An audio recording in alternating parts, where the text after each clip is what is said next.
We welcome you to the podcast voted one of the best, we're proud to say, in the market research field in both 2019 and again in 2020. This is Research Business Daily Report, which for the last 10 years has gained renown as the only daily research news video report. We are reliant on viewer support, and we'll tell you at the end of today's report how you can pitch in. I'm Bob Lederer, and I'm in my 26th year as a respected voice in market research. There were two particular research news items that caught my attention last week, and I thought to myself, these are things I want to be sure that RBDR viewers are knowledgeable about.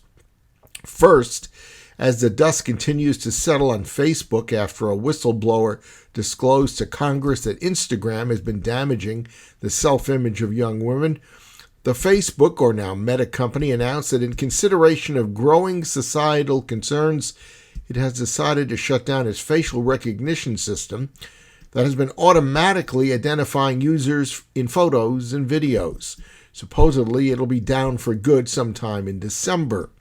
In a blog post that explained the action, Facebook VP of Artificial Intelligence Jerome Pesenti noted that federal regulators, quote, are still in the process of providing a clear set of rules that govern the use of facial recognition.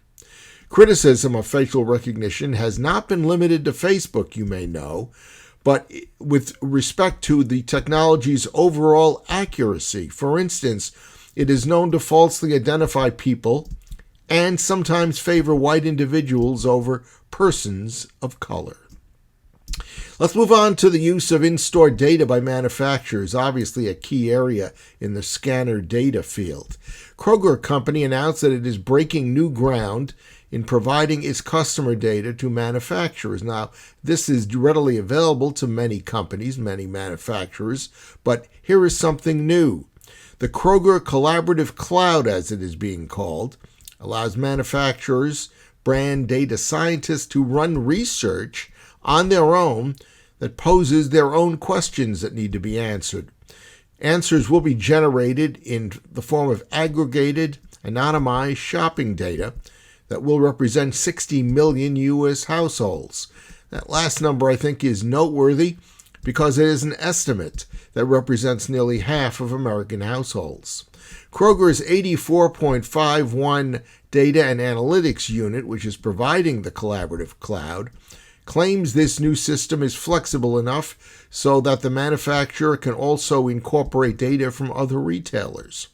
One of the beta test clients for Collaborative Cloud, ConAgra through Brian Archie, revealed through Kroger that the new service has helped its Healthy Choice, Reddi-wip, Hunt's, and other brands by spotting pandemic-related trends, also forecasting demand, and here's what I think is most important, developing plans to maintain consumers that have been gained during the pandemic.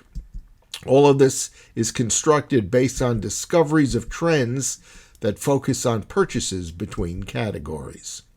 That's a wrap on today's Research Business Daily Report. Now, as we mentioned at the very start today, we hope you'll become a supporter of ours, what we call an RBDR Patreon supporter. And that means agreeing to provide a monthly contribution through your credit card, maybe $5 or $10 a month if you're an individual, which means $60 to $120 for the year, and $25 or more per month if you're a business. The goal is to help us defray costs and maintain the excellence of our reporting. What can we do to convince you to support us? Well, keep watching RBDR, whether you do it regularly or once in a while, because we are convinced from everything we know that we're providing information that is valuable, transferable to your own business, and also something that can be shared with your peers.